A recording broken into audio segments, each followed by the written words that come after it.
topic for today is something that is something that we would have been interested in, especially 2 years ago. I was on a personal quest. So the topic today is 5 tips for staying creative. That's our jam. The whole channel is about inspiring us, finding inspiration, and then inspiring you. So this is a topic that's near and dear to our hearts. Yep. So I'm just going to start with the tips and then just chime in. Okay, go Some ahead. of these we've already talked about in other episodes, but the first one is to stay open to new experiences. Right. Go ahead. So when I said new experiences, I was talking about taking a break from things that you know and trying something completely new. Right. Yeah. Like traveling or I don't know, listening to a different type of music or I don't know, attending things that you normally wouldn't attend. Yeah. Or even picking up a book that you normally wouldn't even. Yep. It can be a rocket science book, and you might open it, and it might open your eyes to a whole new way of seeing things. Yeah. I agree. You gotta just kind of deviate or change your experiences up.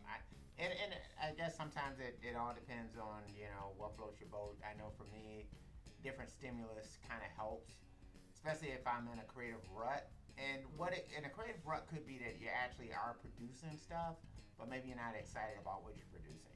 Okay. And so for you, that stuff has lost its edge, and so now you're looking for something new to infuse into what you're doing. And so I think that's yet another aspect of it. That sometimes you can create, and you create stuff rote. It's like if you're a poet, you just kind of used to write in this type of way, and now it just becomes easy for you, and you find that it's not moving you the way that you want it to. So I think the new experiences thing is really good for that.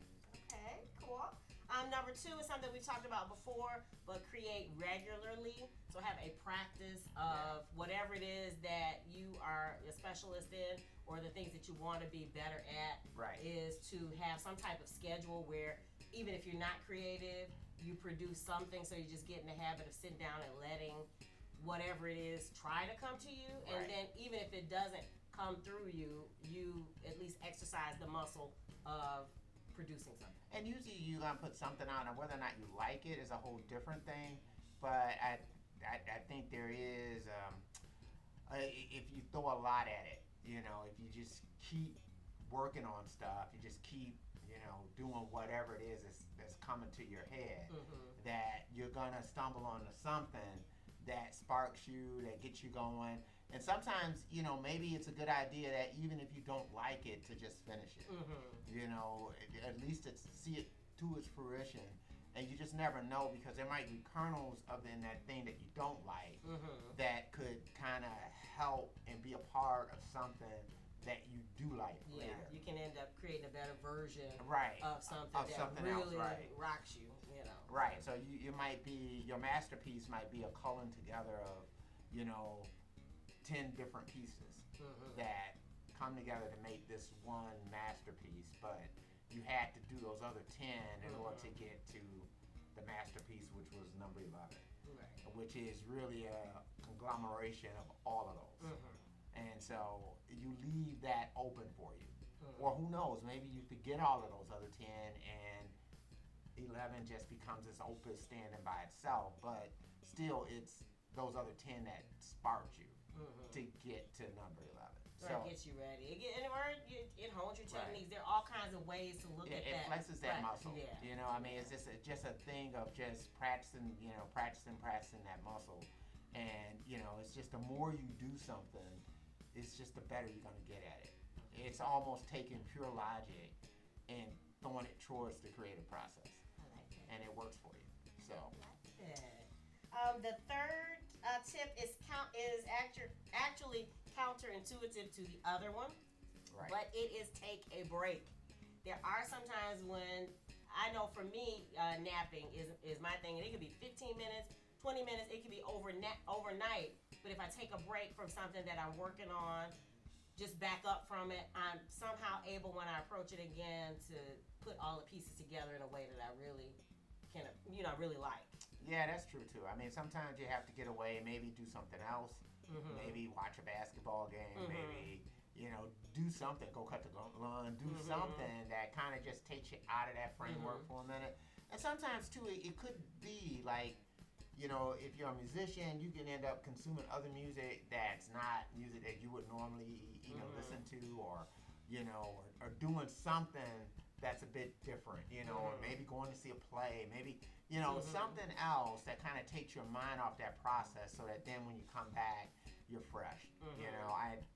I know a lot of times, like if you're mixing, if you're doing things like that, it kind of helps to give your ears a rest and then to come back to something. So you'll be surprised at taking that 2 hours or whatever it is away from the process, and then once you come back to the process, you're a lot fresher and you actually will be more efficient. So that sometimes that really works for you. That works a lot for me. Also, number 4, you kind of mentioned it a little in passing, but sometimes it helps to listen to other people's stuff, to look at other people's art, to just be inspired by other people. Yeah. And we do it a lot. We watch biographies of artists and people, or even history biographies now. I'm starting to really enjoy and appreciate some of that, and I can't believe that it's not working its way into what we're doing. So. Or it's like other times when we when you kind of hear other people, or just hear other musicians. Sometimes just hearing other musicians, even in a music store, sometimes can just inspire you. Just their feel, their approach. You'll be surprised. Like I'll hear other bass players play songs that I know, and they play it differently than I do. And and sometimes it sparks a certain amount of creativity, because it's like, oh wow, that's a nice interpretation of that line. I never heard it that way until you hear somebody else play it, and it's like, oh, it's something I can incorporate. And sometimes it's like, you can have something like, I know there's a bass player friend of mine who was playing that timeline, and he used to do this, and then I took that line and I took that little part that he did in doing that 7/7/93/11 bass line and incorporated that and made a whole song out of it. And so that's kind of the stuff that happens. It's like just from listening to other people play, or never think that even if you feel like you're really good, never think that you're too good to learn from anybody. And I don't care if you think that you're better than another person or whatever. You can always learn. Even if you're teaching people, you can learn from your students. For sure. So always be open to be inspired from other people. So that's an extra tip. We like that. Whoop whoop. So that's actually tip 5.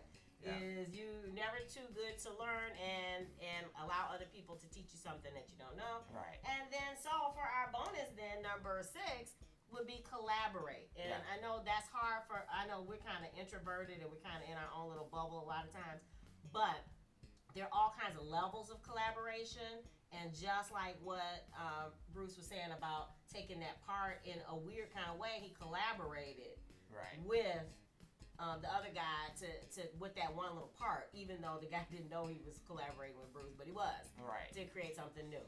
Right. Yeah. Because sometimes collaboration, you always got to be open for that, because other people, again, they bring that other perspective. And I know a lot of times, especially now, things are a lot more solitary than what they used to be. But in a way, and this is something I can do more of, and that is you can now collaborate with anybody in the whole world. Oh, yeah. Just via the internet. Just by shipping your files, have them contribute stuff.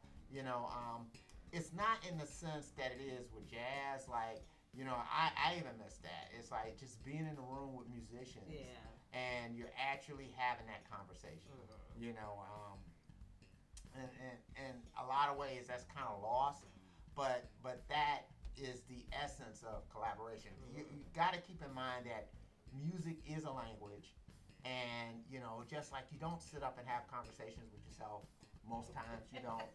You enjoy having conversations with other people. Yeah. It's the same thing with music. Music is the same way, and how you grow from those conversations, you grow musically from conversations. So just like I was talking about the one line I got from the bass player, you steal lines from guitar players. You get lines from keyboard players, horn players, whoever, drummers. You know, especially bass players. You know, drummers do stuff, and you know, it's like, oh wow, you know, he hit that little line, and it's just kind of made me do this, right. And it'll make you just do stuff just in participating in the conversation, and that's all a part of collaboration. So yeah, that's a big aspect from a musical part, and I'm sure with other things too, whether it's with, you know, artists who are, you know, drawing or somebody who's a sculptor or whatever. Yeah, that's what we're looking for with photographers. Right, photographers, videographers. Yeah. That's what we look for on this channel, really. Yeah, I mean, we really hope that the conversation is sparked and people will say stuff and chime back and, you know, and respond and things like that, because really it's meant to be a flow and not a dialogue. You know, I mean, you know, it's really not. We're not doing a monologue here. We're looking for a conversation.